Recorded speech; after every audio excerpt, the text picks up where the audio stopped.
ആകാശവാണി.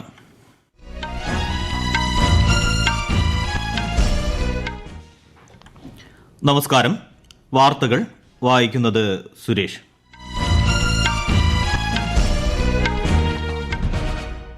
പ്രധാന വാർത്തകൾ. ഡൽഹിയിൽ ഇന്ന് ആരംഭിക്കുന്ന ദ്വിദിന ഹോമിയോപ്പതി സിമ്പോസിയം രാഷ്ട്രപതി ദ്രൗപദി മുർമു ഉദ്ഘാടനം ചെയ്യും.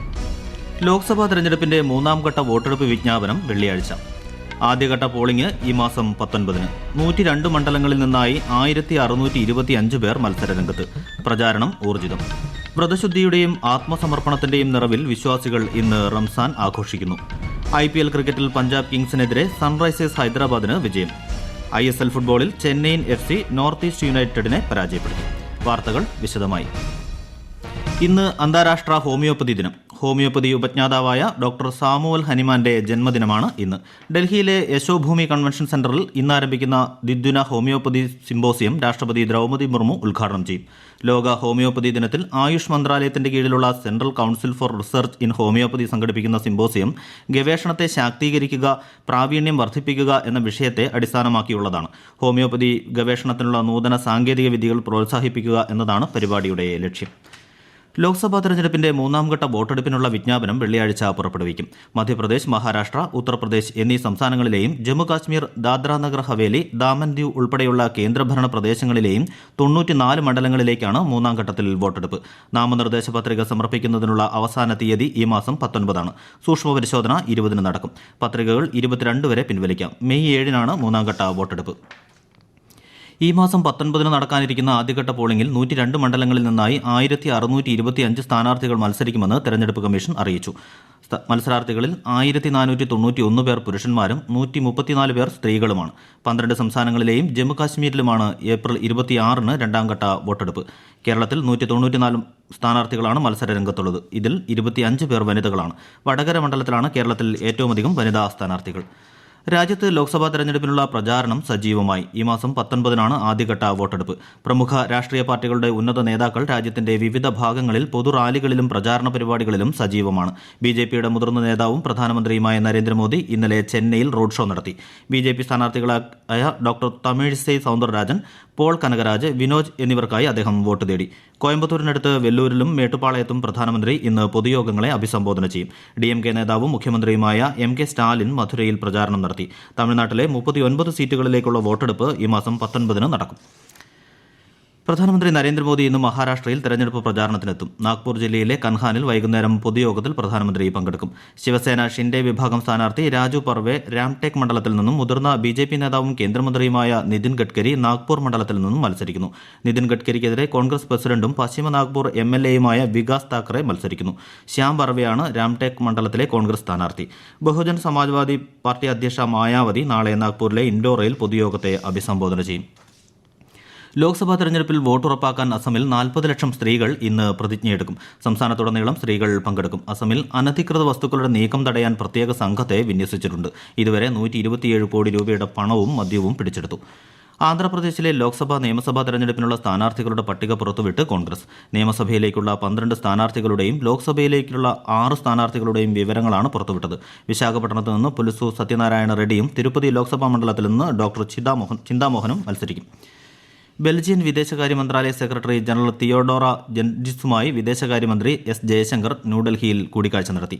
ഇന്ത്യയും ബെൽജിയവും യൂറോപ്യൻ യൂണിയനും തമ്മിലുള്ള സാമ്പത്തിക, രാഷ്ട്രീയ സഹകരണം ശക്തിപ്പെടുത്തുന്നതിനെക്കുറിച്ച് ചർച്ച ചെയ്തതായി ശ്രീ ജയശങ്കർ സമൂഹമാധ്യമത്തിൽ പറഞ്ഞു. വജ്ര വ്യവസായം, അർദ്ധചാലകങ്ങൾ, ഹരിത വളർച്ച എന്നിവയും ചർച്ചയിൽ വിഷയമായി. ഈ വാർത്തകൾ ആകാശവാണിയിൽ നിന്ന്.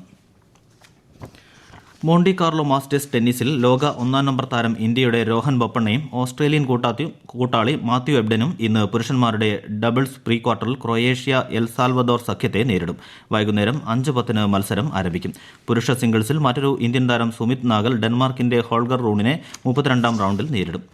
ISL ഫുട്ബോളിൽ Chennaiyin FC north east united FCയെ 2-1-ന് തോൽപ്പിച്ചു. ഇന്ന് രാത്രി 7:30 നടക്കുന്ന മത്സരത്തിൽ പഞ്ചാബ് FC ഈസ്റ്റ് ബംഗാളിനെ നേരിടും. IPL ക്രിക്കറ്റിൽ സൺറൈസേഴ്സ് ഹൈദരാബാദ് പഞ്ചാബ് കിങ്സിനെ 2 റൺസിന് പരാജയപ്പെടുത്തി. 183 റൺസ് വിജയലക്ഷ്യം പിന്തുടർന്ന പഞ്ചാബ് കിങ്സിന് 20 ഓവറിൽ 6 വിക്കറ്റ് നഷ്ടത്തിൽ 180 റൺസ് എടുക്കാനേ കഴിഞ്ഞുള്ളൂ. പഞ്ചാബിനായി ശശാങ്ക് സിംഗ് 25 പന്തിൽ 46 റൺസ് എടുത്തു. ആദ്യം ബാറ്റ് ചെയ്ത സൺറൈസേഴ്സ് 20 ഓവറിൽ 9 വിക്കറ്റ് നഷ്ടത്തിൽ 182 റൺസ് എടുത്തു. ഇന്ന് രാജസ്ഥാൻ റോയൽസ് ഗുജറാത്ത് ടൈറ്റൻസുമായി ഏറ്റുമുട്ടും. രാത്രി 7:30 ജയ്പൂരിലെ സവായ് മാൻസിംഗ് സ്റ്റേഡിയത്തിലാണ് മത്സരം. വ്രതശുദ്ധിയുടെയും ആത്മസമർപ്പണത്തിന്റെയും പുണ്യദിനമായി വിശ്വാസികൾ ഇന്ന് റംസാൻ ആഘോഷിക്കുന്നു. UAE ഉൾപ്പെടെ ഗൾഫ് നാടുകളിലും ഇന്നാണ് ഈദുൽ ഫിത്തർ. ഒരു റിപ്പോർട്ട്. വ്രതാനുഷ്ഠാനത്തിന്റെ ദിനരാത്രങ്ങൾക്ക് പരിസമാപ്തി. ആഘോഷപൂർവ്വം വിശ്വാസികൾ റംസാനെ വരവേൽക്കുന്നു. രാവിലെ പുതുവസ്ത്രങ്ങൾ അണിഞ്ഞ പള്ളികളിലും ഈദ്ഗാഹുകളിലും വിശ്വാസികൾ ഒത്തുകൂടും. മതപണ്ഡിതരും പ്രഭാഷകരും പ്രാർത്ഥനാ ചടങ്ങുകൾക്ക് നേതൃത്വം നൽകും. പെരുന്നാൾ ദിനത്തിൽ സൌഹൃദങ്ങൾ പുതുക്കുന്നതിനൊപ്പം കുടുംബ ബന്ധങ്ങൾ ഊട്ടിയുറപ്പിക്കാനും അവസരമൊരുങ്ങും. വിവിധ രാഷ്ട്ര നേതാക്കൾ രാജ്യത്തെ ജനങ്ങൾക്ക് ചെറിയ പെരുന്നാൾ ആശംസകൾ നേർന്നു. ലോകമെമ്പാടുമുള്ള കേരളീയർക്ക് ഗവർണർ ആരിഫ് മുഹമ്മദ് ഖാൻ ഈദുൽ ഫിത്തർ ആശംസകൾ അറിയിച്ചു. ആത്മനിയന്ത്രണത്തിന്റെയും ത്യാഗത്തിന്റെയും ഉദാരതയുടെയും മഹിമയെ വാഴ്ത്തുന്ന ആഘോഷമാണ് ഈദുൽ ഫിത്തർ എന്ന് അദ്ദേഹം സന്ദേശത്തിൽ പറഞ്ഞു. ത്യാഗത്തിന്റെയും മാനവികതയുടെയും മൂല്യങ്ങൾ ഉയർത്തിപ്പിടിച്ചുകൊണ്ടുള്ള ചെറിയ പെരുന്നാൾ ആഘോഷങ്ങൾ ഉന്നതമായ സാഹോദര്യത്തിന്റെ പ്രതിഫലനമാകട്ടെയെന്ന് മുഖ്യമന്ത്രി പിണറായി വിജയൻ ആശംസാ സന്ദേശത്തിൽ പറഞ്ഞു. UAE ഉൾപ്പെടെ ഗൾഫ് രാജ്യങ്ങൾ ഇന്ന് ഈദുൽ ഫിത്തറിന്റെ ആദ്യ ദിവസമായി പ്രഖ്യാപിച്ചു. മേഖലയിലുടനീളം വിശുദ്ധ റംസാൻ മാസത്തിന്റെയും നോമ്പാചരണത്തിന്റെയും സമാപനം കുറിച്ചാണ് പ്രഖ്യാപനം. UAEയിലെ പൊതുമേഖലാ ജീവനക്കാർക്ക് ഈദ് ആഘോഷത്തിന്റെ ഭാഗമായി ഈ മാസം 8 മുതൽ 14 വരെ അവധിയാണ്. ആഘോഷ അന്തരീക്ഷത്തിന് മാറ്റുകൂട്ടി ദുബായിൽ വെടിക്കെട്ടും പ്രദർശനങ്ങളും ഉൾപ്പെടെ നിരവധി പരിപാടികളാണ് സംഘടിപ്പിച്ചിരിക്കുന്നത്. മേടമാസ വിഷുപൂജകൾക്കായി ശബരിമല ക്ഷേത്രനട ഇന്ന് വൈകുന്നേരം 5-ന് തുറക്കും. നാളെ മുതൽ പതിവ് പൂജകൾ ഉണ്ടാകും. മേടമാസ പുലരിയായ 14-ന് പുലർച്ചെ 3-ന് നട തുറക്കും. രാവിലെ 7 വരെയാണ് വിഷുക്കണി ദർശനം. പൂജകൾ പൂർത്തിയാക്കി ക്ഷേത്രനട ഈ മാസം 18-ന് അടയ്ക്കും. ഇന്ത്യയുടെ പ്രതിനിധി ജഗജിത് പവാഡിയ ഇന്റർനാഷണൽ നാർക്കോട്ടിക് കൺട്രോൾ ബോർഡിലേക്ക് വീണ്ടും തെരഞ്ഞെടുക്കപ്പെട്ടു. 53 വോട്ടിൽ 41 വോട്ടുകൾ അവർ നേടി. ശ്രീമതി പവാഡിയ 2015 മുതൽ ബോർഡിൽ അംഗമാണ്. 2021-22 അവർ ബോർഡിന്റെ പ്രസിഡന്റായിരുന്നു. ഏറ്റവും കൂടുതൽ വോട്ടുകൾ നേടിയത് ഇന്ത്യയാണെന്ന് വിദേശകാര്യമന്ത്രി S. ജയശങ്കർ പറഞ്ഞു. ശനിയാഴ്ച വരെ കേരളത്തിൽ ഒറ്റപ്പെട്ടയിടങ്ങളിൽ ഇടിമിന്നലോടുകൂടിയ മഴയ്ക്ക് സാധ്യതയുണ്ടെന്ന് കേന്ദ്ര കാലാവസ്ഥാ വകുപ്പ് അറിയിച്ചു. കള്ളക്കടൽ പ്രതിഭാസത്തിന്റെ ഭാഗമായി കേരള തീരത്തും തെക്കൻ തമിഴ്നാട് തീരത്തും ഇന്ന് കടലാക്രമണത്തിന് സാധ്യതയുണ്ടെന്ന് ദേശീയ സമുദ്ര സ്ഥിതി പഠന ഗവേഷണ കേന്ദ്രം അറിയിച്ചു. മത്സ്യത്തൊഴിലാളികളും തീരദേശവാസികളും ജാഗ്രത പാലിക്കണം. ഛത്തീസ്ഗഡിൽ ബസ് കൊക്കയിലേക്ക് മറിഞ്ഞ് 3 സ്ത്രീകളടക്കം 12 പേർ മരിച്ചു. ഇന്നലെ വൈകുന്നേരം ദുർഗ് ജില്ലയിൽ നടന്ന അപകടത്തിൽ 15 പേർക്ക് പരിക്കേറ്റിട്ടുണ്ട്. സ്വകാര്യ സ്ഥാപനത്തിലെ തൊഴിലാളികൾ സഞ്ചരിച്ച ബസ്സാണ് അപകടത്തിൽപ്പെട്ടത്.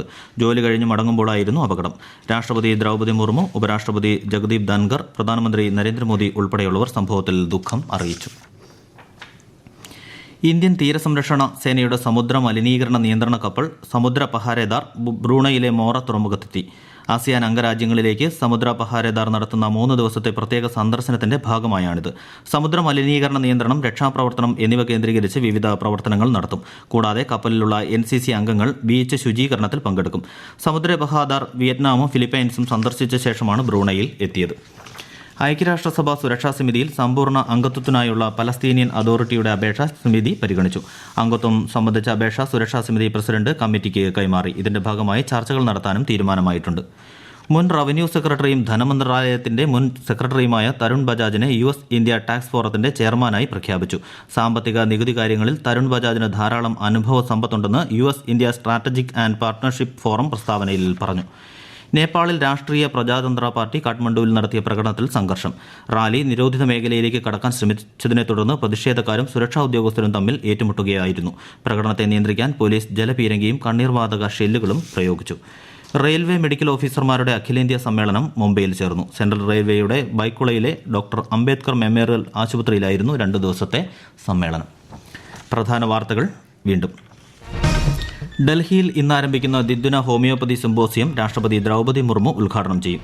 ലോക്സഭാ തെരഞ്ഞെടുപ്പിന്റെ 3ാം ഘട്ട വോട്ടെടുപ്പ് വിജ്ഞാപനം വെള്ളിയാഴ്ച. ആദ്യഘട്ട പോളിംഗ് ഈ മാസം 19-ന്. 102 മണ്ഡലങ്ങളിൽ നിന്നായി 1625 പേർ മത്സരരംഗത്ത്. പ്രചാരണം ഊർജിതം. വ്രതശുദ്ധിയുടെയും ആത്മസമർപ്പണത്തിന്റെയും നിറവിൽ വിശ്വാസികൾ ഇന്ന് റംസാൻ ആഘോഷിക്കുന്നു. IPL ക്രിക്കറ്റിൽ പഞ്ചാബ് കിങ്സിനെതിരെ സൺറൈസേഴ്സ് ഹൈദരാബാദിന് വിജയം. ISL ഫുട്ബോളിൽ ചെന്നൈയിൻ FC നോർത്ത് ഈസ്റ്റ് യുണൈറ്റഡിനെ പരാജയപ്പെടുത്തി. വാർത്തകൾ കഴിഞ്ഞു. അടുത്ത വാർത്താ പ്രക്ഷേപണം 12:30-ന്.